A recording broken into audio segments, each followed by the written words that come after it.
Dennis, floor is yours. Thank you, Olaf. I think we're saving the best for last.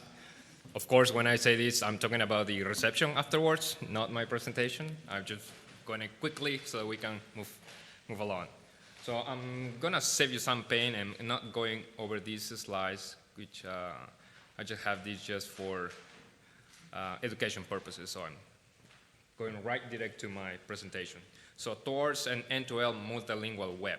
And when I mean end-to-end, think about it. So for the past 3 days now, 2 days, depending on when you arrive to these conferences, we're talking about all providing multilingual experience for our users, having websites in different languages around the world.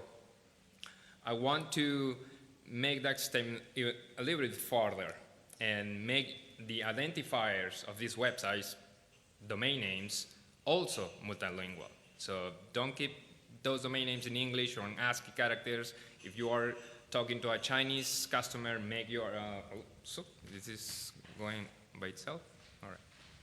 If you're talking to a Chinese customer sitting on your website, have a domain name that reflects that localization. So the internet is a beautiful thing. It's working by itself. Somebody is playing with me. The internet is a beautiful thing. Virtually an unlimited pool of resources, just a few clicks away. And it's multilingual. We all know that. Just as a way of example, how many languages does Wikipedia support, or Facebook, Twitter, Microsoft? It's 80 languages by now? There you go. And this is reflective of the diversity of our internet population, which is very diverse. It is very different from what it was 30 years ago. Right now, half of it comes from Asia, the region. And we see as a registry and with other information from other registries, we see domain names in international characters growing, but still they are a tiny fraction of what the number of total domain names are in the world. So that 2% represents 6 million domain names around the world. So I'm talking about the domain names, Chinese domain names, Korean, Hangul, Russian, etc., etc.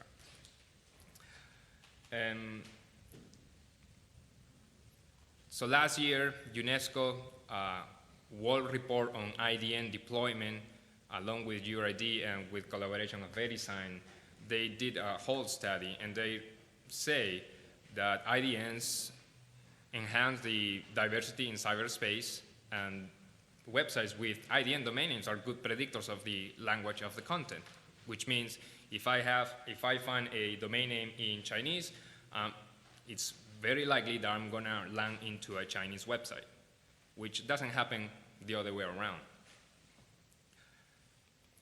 But despite that and the long run that has IDN so far, about 10 years or so, we're still in a place where applications do not support IDNs very well or consistently. I mean, it took browsers, the major browsers, to arrive to the place where we are today, and we have a fairly consistent implementation across the board. There are, however, a few new mobile browsers coming online from different places that they don't treat IDNs the same way as they do with ASCII domain names. And if I'm talking about internationalized email addresses, something like this, fuxian@10fuxian.com. If I want to set up my profile in Facebook with this email address that I can very well register and set up, Facebook will not allow me to do that. Twitter, no. So this leads me to my next topic, which is universal acceptance. So what's that? In the beginning of time, there were IP addresses and domain names, and just a handful of top-level domain names to choose from. So as internet applications started to flourish, software developers have to make some assumptions as far as how to deal with these new domain names stuff. Okay, so we'll say, well, the TLDs, they have to be 3 characters or less, because we're talking about .com, .net, and .org back in 1985. They are ASCII only. And because there are a handful of these top-level domains, we'll just hard-code those into my application and be done with it. And that worked for some years until new UTLDs went live. And now I have a .info, 4 characters. I set up my website, I go to an internet browser, it doesn't resolve. It says that domain doesn't exist. People setting up email addresses with that .info domain name, they just break stuff. So assumptions were challenged. And a few years down the road, countries where Latin is not the main script, they wanted a localized web experience. So they requested ICANN, the organization that manages domain names and IP addresses, requested their own top-level domain names. So Taiwan, Russia, Thailand, and Korea, and many others have their ID and CCTLDs delegated. So the top-level domain names are more than 3 characters. They are not ASCII only. They are more Unicode characters. And the list is growing, so it is hard to keep up with my applications, trying to update those in different places and plugins, et cetera, and even in 2013, the namespace started to expand even more.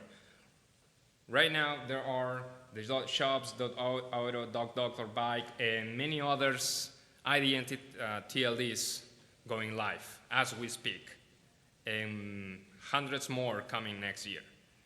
So how do we keep up with this? And just as an example, when I was making this presentation, I searched for a domain name validator. This came up in the top 10 search results, and fair enough, I input my domain name that I wanted to validate. So I put riga.global, and by the way, .global is a new TLD recently delegated. And the result was the domain name is invalid. And I tested with .com, .net, it worked.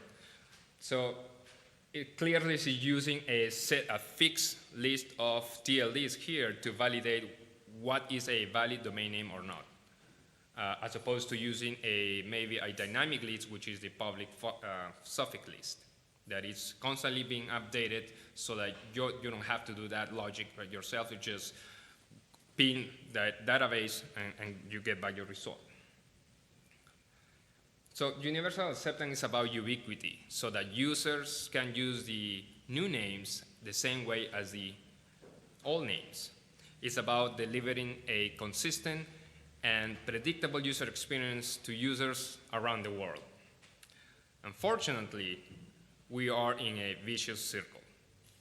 So remember that tiny 2% of IDNs used in the world? The few users that choose to set up an online identity on their own language, and users trying to find that local experience, they find poor execution. Domain names maybe are not accepted, or they just break stuff. So what's their choice? They just have to move away from that and use what the English domain names, as they call it. And because of that poor demand, then software applications don't have the incentive to develop more applications or that support IDNs. So why is this important? Because it's important for the next generation of internet users that are more likely to come from parts of the world where English or Latin is not the main language script, or English is not the main language and Latin is not the main script. So I now invite you, this is a recruiting time here. So at ICANN, and this is not a new problem, but there is a group of small group community from the ecosystem registry software applications that are coming together with the support of ICANN to really get into the weeds of this and try to solve it. It's not going to be a quick turnaround. We see ourselves in this for the long run, and we're talking about 10 years or so, but we have to start today. So if you are interested in helping, just providing your comment or your user experience, feedback, whatever, please, I'll welcome you to do that. And with that, I would like to slightly shift gears towards an aspect of IDNs which oftentimes is overrated and used as an excuse to not put IDNs on the sidelines, which is the confusables. So what are confusable characters? And that's what I mean, confusable characters. Well, they are characters that look alike. And they can be from the same script. For example, in Latin, we have many characters that look alike. The capital letter I looks exactly the same as the lower letter L in certain font types, of course. And in certain font types, the number 1 also looks alike those characters. The capital letter O and the Latin number 0, they look alike in certain font types. And I remember back in the day when I had to do my using word processing, even coding just on paper, how would you write the 0? Right, with a line in the middle so that you don't confuse that with a O. Confusable characters come from different scripts as well. For example, Cyrillic, Latin, and Greek, they have characters that look alike pretty much. For the human eye, that is. For the computer, they are completely different characters. So this is the Cyrillic A, and this is the Latin A. Pretty much the same, right? But for the computer, there are different code points. And there are, for example, the Cyrillic A is 0430, and Latin is 0061. So why is this a problem? Because in the context of domain names, what the code point is matters. And it could be used to spoof domain names and direct you to websites that you are thinking it's the real thing, but you're actually going to somewhere else. Okay? And let me show you an example. And I'm not picking on Microsoft, but I just found this example really interesting. So Microsoft, and I'm replacing the M with the R. It's basic Latin and N, RN.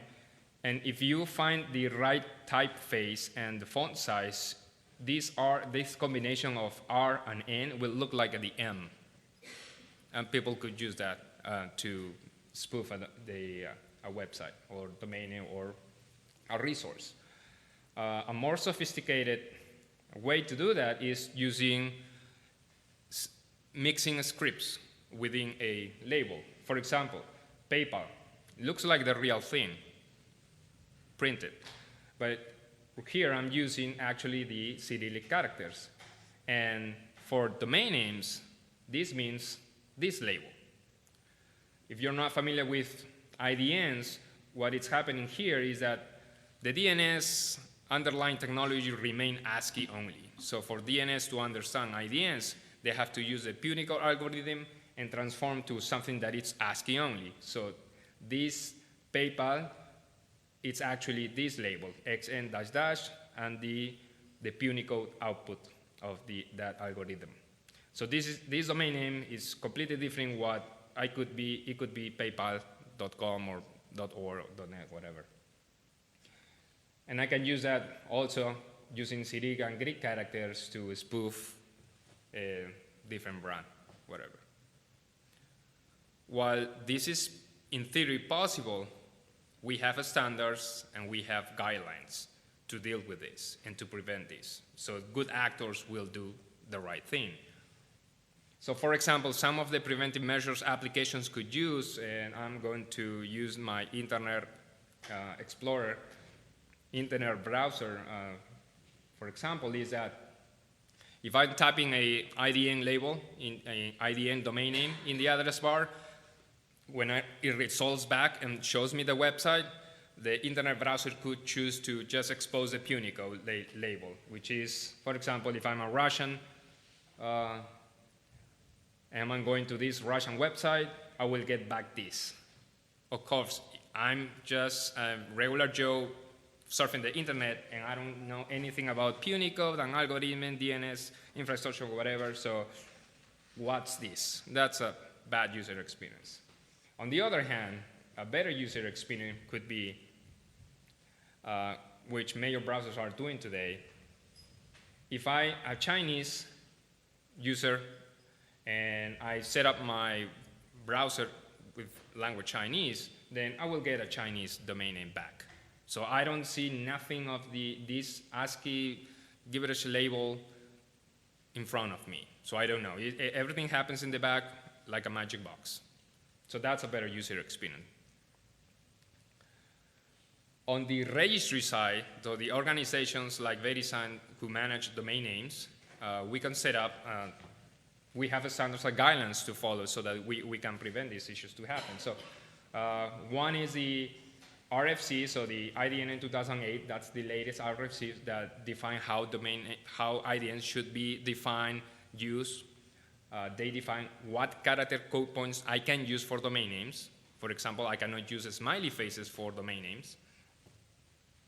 And also I have Unicode technical standards, which one of the methods is a restriction level. And we choose to use a highly restrictive approach, which I would only allow domain names that mix these type of characters. So Chinese with Latin, Japanese with Latin, or Korean with Latin. Anything else just defaults back to the single script. So I don't allow any Latin with Cyrillic, or Latin with Greek, or Greek with Cyrillic. And that way we prevent those examples that I show you with the PayPal and Coca-Cola to happen. And of course, if you're a small shop and you don't want to deal with RFCs and guidelines because it's complex and difficult to implement. So there are tools outside that you can use. And at Verisign, we put together this API available to the public so that they can use for two things, basically. Conversion, so an ASCII label to a Unicode label and vice versa, so you know what's the conversion in each. And also some logic to do some script analysis. So it will tell you from giving a specific domain name what code points we're using and what scripts those code points belong to. And then you can build logic on top of that so that you can do these kind of preventing tools or preventing techniques in your own applications. It's in JSON format, I was told it was easy to parse for developers. I'm not a developer myself, but I was suggested that JSON was the format to go. And it's available to the public. And just to show you just tiny examples, and with that I'm done. This is the way it sends out the response, so it's parsable for you. So for example, this is I put this as the input. This is an ASCII label, and that's it, input is ASCII. The Unicode label corresponding to this Unicode output is resume.com. It breaks down into each of the labels and gives me each of the code points and will tell me what the script belongs to. This is one with Chinese, Han, that's a script. And finally, this is one with a PayPal with a script with the Cyrillic A's here, right? You see here, nothing uncommon, right? It looks like PayPal the real thing, but actually I'm using the code point 040, which is a Cyrillic character. So with that, I'm done. And